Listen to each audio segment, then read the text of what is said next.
Gross. Thank you. Rob is the chair of the FIL Education and Training Program.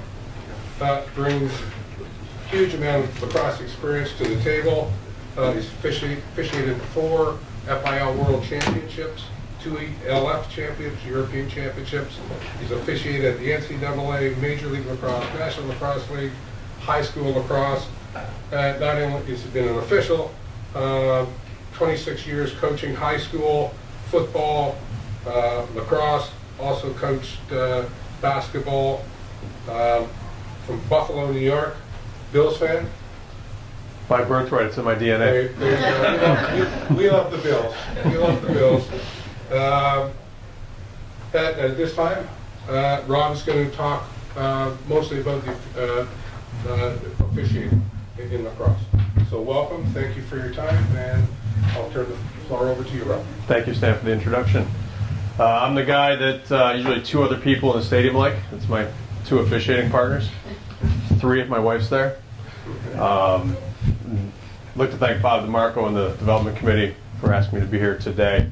I thought I would try to bring a perspective of officiating, because if the game needs to grow, officiating has to go with it. The quality of officiated games gradually increases for a number of reasons. All right, players are less likely to commit fouls. My Monday basketball practices, I can tell if my kids were at the rec league on Saturday afternoon, because they come back on Monday and they hack each other to the point where I don't want them playing in the rec league anymore. I run them more Saturday morning so they're too tired. So games with less fouls are better games, obviously. All right, competitive situations that occur only in officiated games. For example, everybody here who's a lacrosse person is win the whistle, win the whistle, win the whistle. Well, if there's nobody giving that fast restart, the players from that team never, there's just one example, they're going to lose the whistle if someone's not there constantly doing that fast restart. And with dedicated officials, everybody can do their own thing. I'll talk later in the presentation about how sometimes players lose playing time and coaches lose coaching time because there's nobody to officiate. All right, and we'll come up with some other ideas hopefully at the end. All right, because most of the people in the room are coaching background, playing background, maybe some officiating background, I thought I would just give a quick little introduction of some of my experiences so you can understand maybe what's happening with officiating in some different places. Just a quick example, my wife lived in Costa Rica, taught in Costa Rica for 3 years. 5 years ago we went down to visit her friends, and I got in contact with some of the people with Costa Rica Lacrosse, and they wanted to have a play day, and so I was going to officiate. I figured I could do some training for the officials, answer some rules questions, just have fun and meet the guys. When I got there, there weren't any officials. There plenty of people wanted to play lacrosse. The head coach at the time, Walter, was usually the guy who got stuck officiating. So what it morphed into was a play day followed by an hour of just answering rules questions that they had, and this was before the Denver championship, questions that they hadn't had the answers to. So there's one example. When I was asked to be referee in chief for the ELF championship in Budapest, I was going there for meetings over the New Year, and if anyone ever asks you to go to Budapest around New Year's, say yes. Amazing. They have a New Year's Cup, and the referee in chief of Hungary invited me to officiate that game. And he sent me an email and said, "Who do you want to officiate with us?" I wrote back and I said, anyone who you think would benefit from the experience. In fact, if you have guys who want to do this, I'll be happy just to be in the substitution box and help out where I can. And he wrote me back and he said, "I'm the only official in Hungary." So he was asking me if I had anybody in the European region who would want to come to that, and asked me to invite somebody. And then something I learned from Pathway Development, something we're doing right now, trying to come up with different levels of officiating and aligning standards. We were talking about total games needed to advance. And Belgium and Germany are nations with established officiating programs. And they said that their top officials might officiate 10 to 20 games a year. And many people in the room come from backgrounds where you'll play 5, 6, 7 exhibitions a year. So these are some of the general challenges for officiating that I think we need to address. All right. And what this also did for me as a referee, it allowed me to take off my world championship lenses and see really what's happening from an officiating standpoint. You know, I guess this pyramid up that maybe I thought of when I was starting off with international officiating, my means was to go to the world championship. And really it's about the club team in Ghent, it's about the Amsterdam Lions, and officiating those clubs. And then once we get that taken care of, how do we, you know, move that down to the youth programs? All right, so again, just some general challenges. All right. If we're going to support officials, we have to take care of some of the challenges at the adult levels before we worry about the youth levels. All right, and then I think it'll trickle down to the youth. All right, and if there's a shortage of officials for adult leagues, how can youth games be serviced properly? Well, hopefully we'll have some ideas by the end of the hour. All right. And many nations that have the established lacrosse programs, a lot of the players are still young. You know, a lot of the players are still young, still haven't had time yet. All right, and an aging lacrosse population is good for officiating. That's for sure. All right, and this hasn't had a chance to occur yet in many places. Officiating is a great way for people who love the game, who just, you know, their knees are talking to them every morning now, and they know it's probably time to stop playing. Coaching is the most common path, but officiating is a great way to stay with the game. All right. Players are reluctant to put down a stick. They don't want to walk away. We love lacrosse. We love lacrosse. And often, if we're trying to get someone, you know, from a team to service, and hey, you need to officiate today, they now see officiating maybe in a negative way, and they don't want to be the ref for that game. They want to play. They don't want to put down the stick. So we don't want officiating to be looked at as a possible negative in those situations. All right? And I can tell I'm rushing through because I'm that guy. Lunch is up next. I don't want to run late. But slow me down if you want to here. All right? Coaches are often asked to officiate in situations, and they just want to coach. You know, coaches are coaches. That's one thing I found out about teaching and coaching is you're always on. You're always a coach. You're always teaching, whether you're on the field or in the classroom. Coaches are coaches. All right? And if they're busy trying to officiate a game, like happened one of the previous examples that I gave you, they're not coaching. The players aren't going to develop as quickly if, you know, he's worried about who the ball is off of or who's slashed, as opposed to maybe making some corrections or implementing new strategies. All right? And then the coaches, we have a lot of player coaches, right? Now the problem's compounded. So you've got a guy who plays and coaches, and now you're going to ask him or you're going to ask her to officiate as well. So how do we address these issues? All right?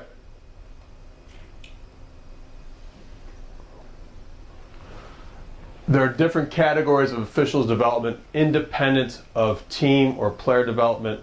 I think this also happens from a national governing body standpoint. There are lacrosse teams and programs that have been in place and are established, but the officiating is still developing, still trying to catch up in certain situations. All right? So we want to have youth lacrosse. And I've tried to establish that in some ways officiated games are better than just scrimmages and practices from a teaching standpoint. All right. Different strategies need to be taken based upon what's happening in that individual area, whether it's at the national governing body level, whether it's at the club level. One size fits all might not fit in this situation. So I think you have to categorize what's happening in that area from an officiating standpoint in order to understand how we're going to address the youth lacrosse. So some possible categories I came up with, again, these are just, and I hate speaking in generalities, but this, all right. We have nations with established programs, established curricula for officiating. All right. These officials typically are asked to service national championships, regional championships. They have multiple levels of officiating. There's a clear pathway how to advance. All right. There are enough experienced officials to act as mentors to newer officials. These places are typically places where we request world championship officials. And they would likely have the resources to service a youth lacrosse program. And there are some specific strategies that I'll get into later. So I think that this is the kind of the first category, if you want to talk about, servicing youth lacrosse from an officiating standpoint, that is the first to consider. All right. Then I think we have some nations and areas that are still establishing officiating programs. All right. They might have a very established lacrosse program. They might have established lacrosse clubs, but maybe they're waiting for that, next step. They probably have some multiple dedicated officials, all right, but maybe they don't have a general assigning authority. Maybe they don't have enough on-field opportunities to advance, but they are dedicated officials, not in a position to have mentoring. They'll be doing regional tournaments, but typically people from this area aren't asked to do world championships. And then how do we get that scenario aligned with the youth lacrosse program? So there's kind of a second challenge. All right. And then I think we have emerging nations that have just started lacrosse or are new to the game. All right. They most likely don't have any officials. So if they don't have any dedicated officials at this time, or maybe one or two, how do we get that scenario aligned into a youth program to make sure that things are being taught, rules are being taught properly at the youth level? All right. Well, here are some strategies that I came up with. Again, I don't have all of the answers. I want to see what you guys think, and definitely I'd like to come away with this with answers from you. So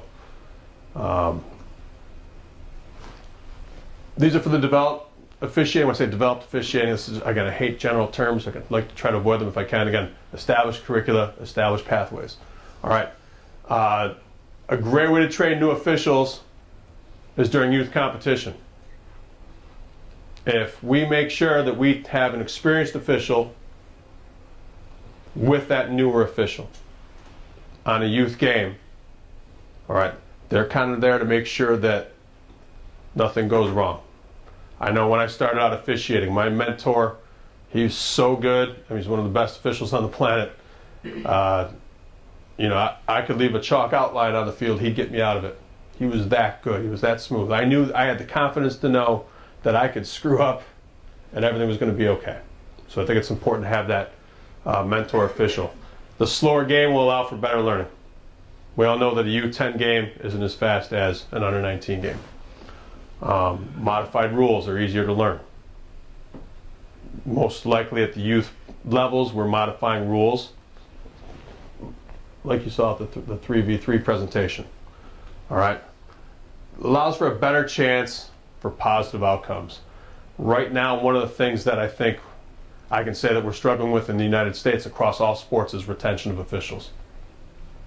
Within 1, 2, or 3 years, the attrition rate is huge. And there are a number of reasons for that. I won't get into that right now, but it's very difficult to be an official now, at least where I live. It's very difficult to be an official.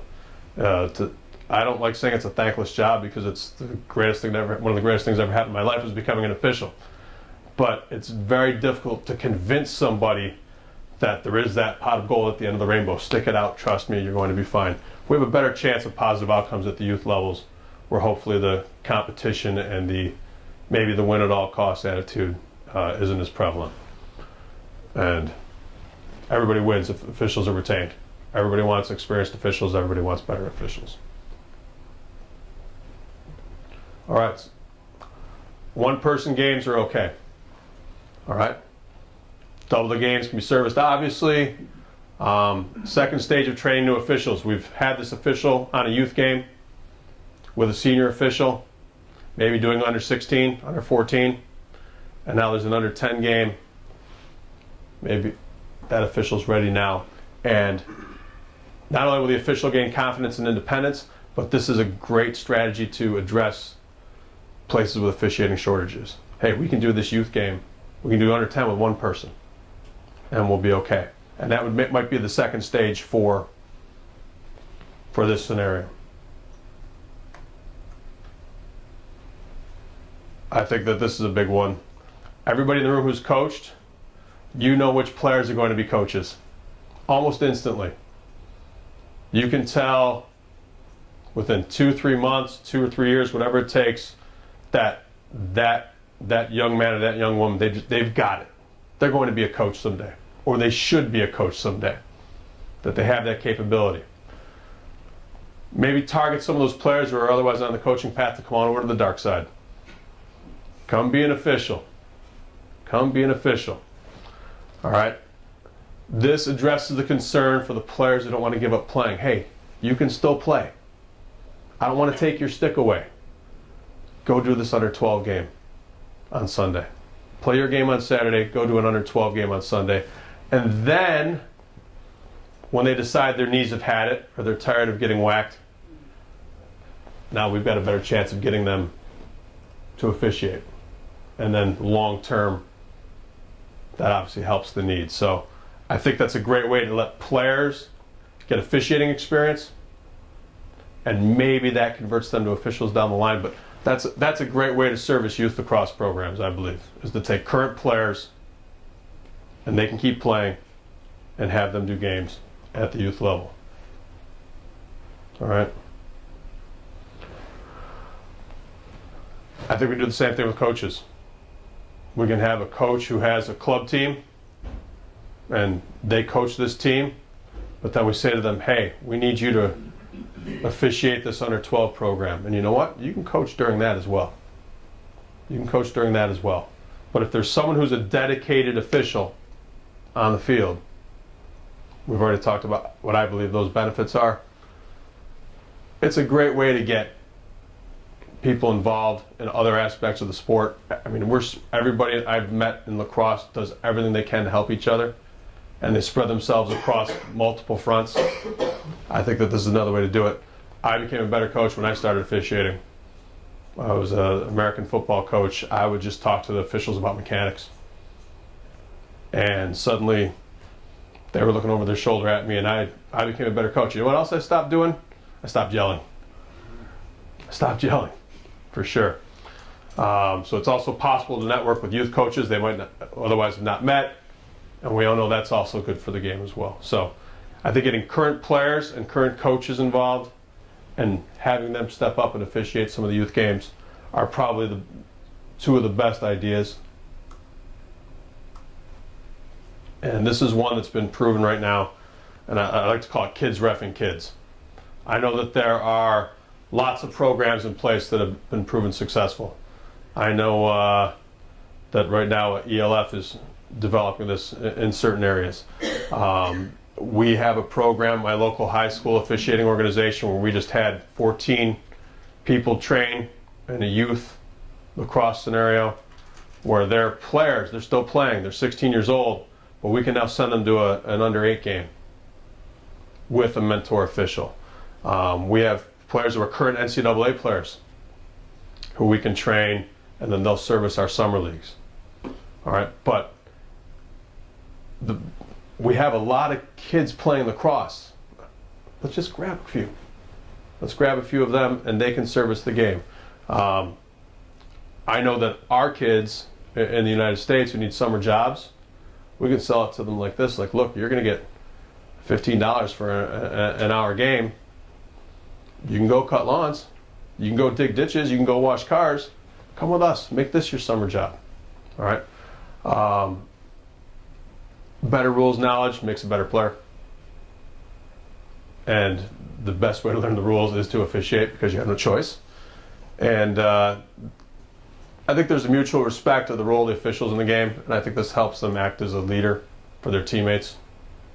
That once they've had the stripes on, they've seen how difficult it is, they're more likely to be that guy or that girl who pulls their teammate away when they want to go after an official. So I think this one has as the best potential of all the possible ideas at this point. Is kids reffing kids. Let's keep them involved. Let's give them another way to love the game. All right. Then we have those areas that are still developing. The officiating programs. They may have established lacrosse, but maybe the officiating numbers are low, or they don't have enough experienced officials. How do we get them to service youth lacrosse? All right. I think player involvement is the number one way to go there. I think you have to pull from the player pool and get them to do those youth games. All right. They get to keep their stick. Nobody wants to put the stick down. Nobody ever wants to put the stick down. All right. And this is also would make an easier transition. They decide that they're done playing. Not only do we have a shot at retaining them as an official, but I think they'll more likely have an opportunity to advance because they'll be starting off with all of the youth experience that they gained as an official. All right, and again, they'll be leaders on the field. We already talked about one-person games. All right, we already talked about the coaching coaches. I think that this has more of an impact, though, in this scenario because you can have coaching and officiating taking place within individual leagues. You have this coach from this league officiates the youth over here, and you start to see the networking and the sharing of knowledge and people helping each other. I think that's one of the best ways to do it here. And obviously it would take 3 to 5 years to get the kids reffing kids model in place. You need to have a little more experience before you can just step in and do that. But again, I think these are 3 ways that we can have officials at the youth level in areas where maybe there isn't we do have dedicated officials, but maybe not an officials program in place. All right, areas new to lacrosse. How can we establish a youth league without referees? It can't happen. All right, so there aren't many referees in the area. All right, and what at least I've found in my limited experience is most of the people with the experience have already taken on roles in the development process. All right, they're coaching already, or they're managing a team, or they're the doers, they're the organizers, and who has time to officiate? All right, and again, we talked about some of the hazards. If we can't find 1 or 2 officials, if each team is supplying a player to officiate, how can we expect the youth level to receive officiating? All right, I don't like this name. It's what I came up with just as a working model, because for me, entry-level training is kind of a level 1. That I didn't want to call it entry-level. I think that this is before entry-level. And what this is, it's training for individuals who have never seen a lacrosse game. Think about that concept for a minute. There are people who've never seen a lacrosse game. We can get them to manage a lacrosse game. I really believe that's possible. There are plenty of officials out there. We'll talk about how. All right.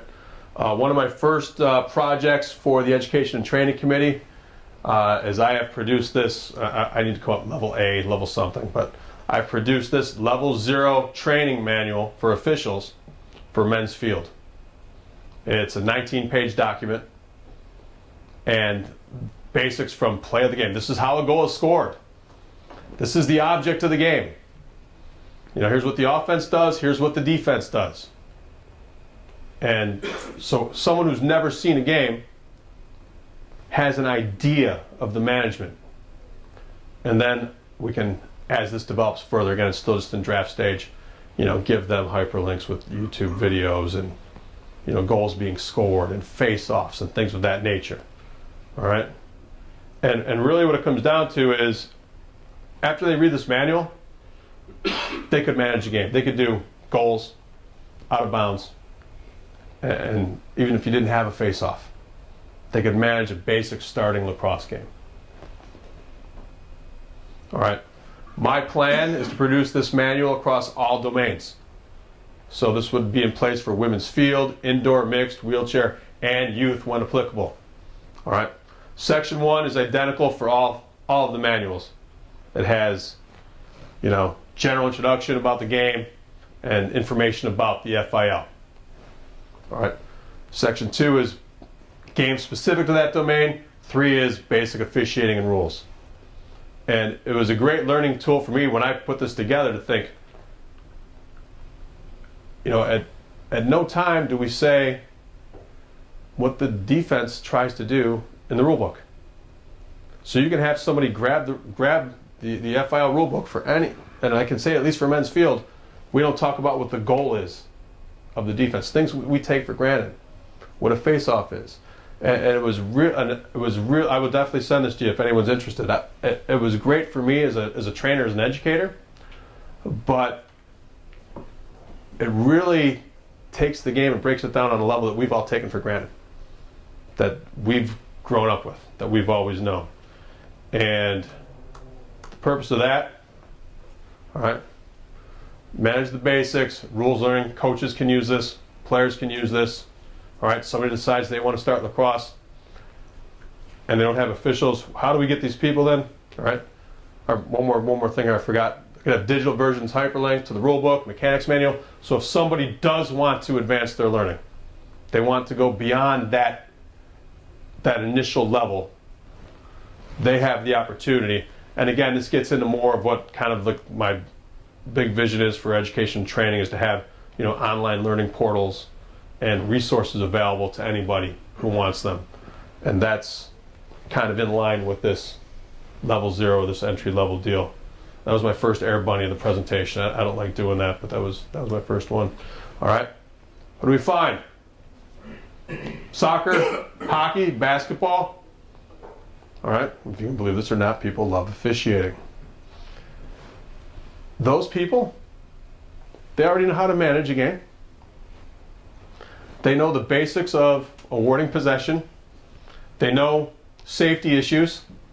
They know advantage, disadvantage. We just need them to plug it into lacrosse. And so not only does this, I think, work at the youth level, but I think this could also potentially be a model for an emerging nation who's just starting with lacrosse. That this might be a way to say, hey, here's how you can have officials too. So I think in the places where it's emerging, we have to recruit officials from other areas, because there might not be anybody there with lacrosse experience, or the one person with lacrosse experience is the coach. So this is a way maybe to get more people involved. All right? And again, you can be an official. Anyone who wants to start it can do it. All right. Maybe just some overall issues and challenges that came up with for discussion, or maybe we can talk about. All right. All right. We've got to figure out the cost. Experienced trainers have to be there in person. I can tell you from an officiating standpoint, there's absolutely no substitute for an in-person evaluation one-on-one. I've had people tell me that they saw something in a game that they saw on TV or a video, and then it's radically different being there. And I'd like to think of assessors as coaches. We get assessed at the championship level, and I get assessed at all the levels where I work. And what I loved about what recently happened at the men's field championship in Israel is the assessors were coaches. They were mentors, as opposed to you didn't do this right, you didn't do that right, you didn't do that right. They were mentors, they were coaches. And that coaching model, there's no substitute for that. We would never ask a team to play a game without coaches being present. All right. Eventually, for these youth officials and officials in the developing areas, how do we get the nearest trainer there, I guess, is the challenge. There's somebody with experience near them. How do we get them there? So that's a potential challenge down the road. All right.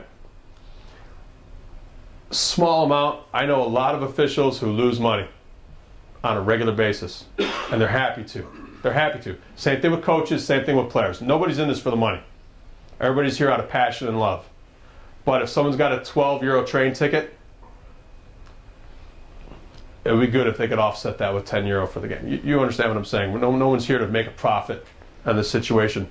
How can we get the logistics managed? And that would be based on the local level. I don't think that's an FIL picture. I think that's how do we address that at the local level.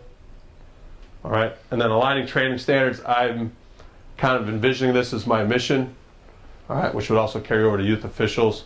Right now, there are proposals in place that align training across men's, women's, and box lacrosse for officiating. And trying to get those standards and those competencies and those domains in place so that we know that everyone is receiving the same type of training potentially, and that the learning that's taking place is across all domains. And that's a huge challenge, and that's something I'm really excited about taking on as my committee develops and moves forward.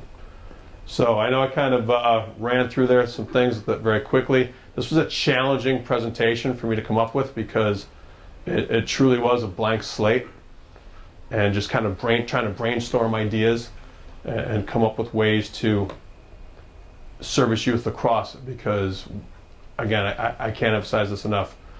Officiated games are better games.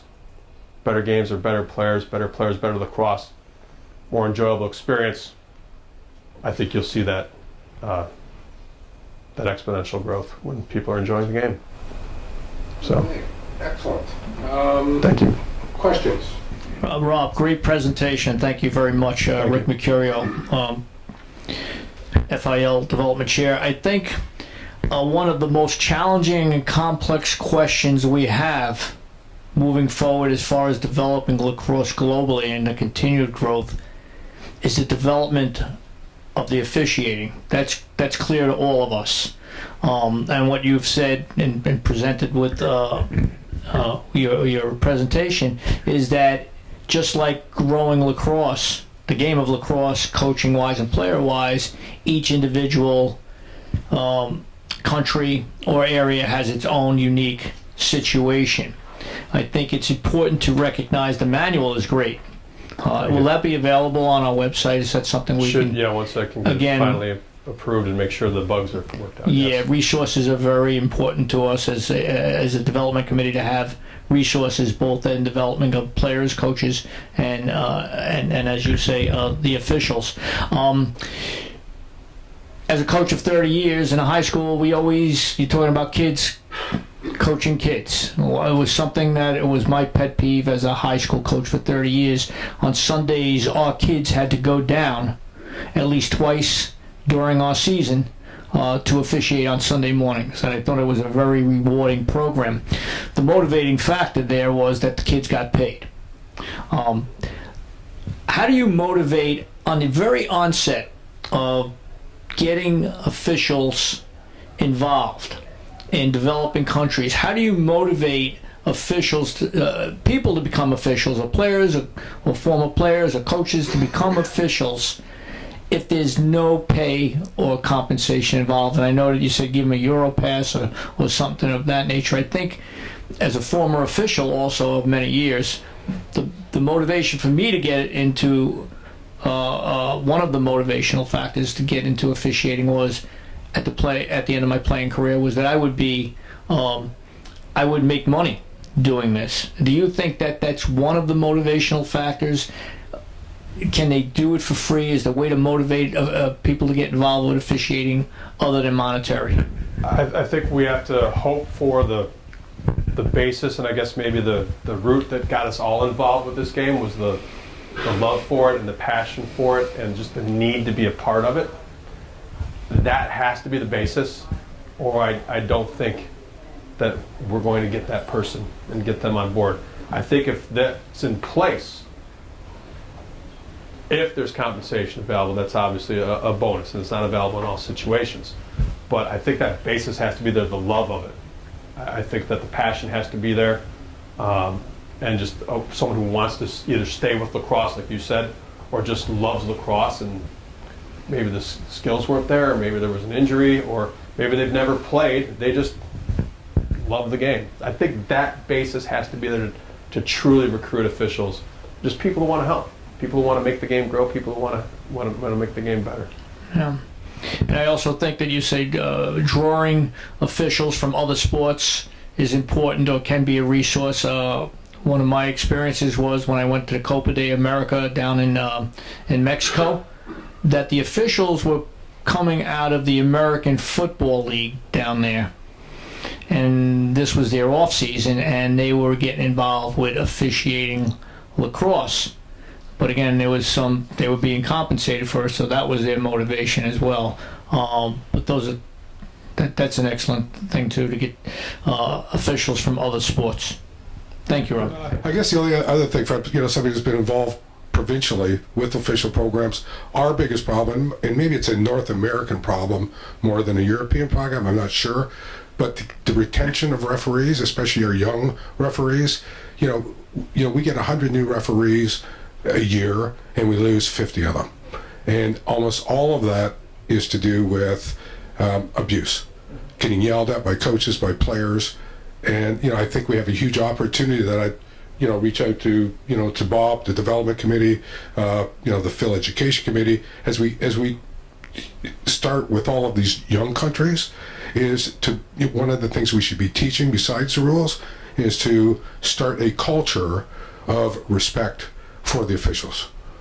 And if we so that learn from us, because we're having to go back and try to re-educate our coaches and our players. If we can start with that cultural respect right off the bat, I think we would be doing everybody a big favor.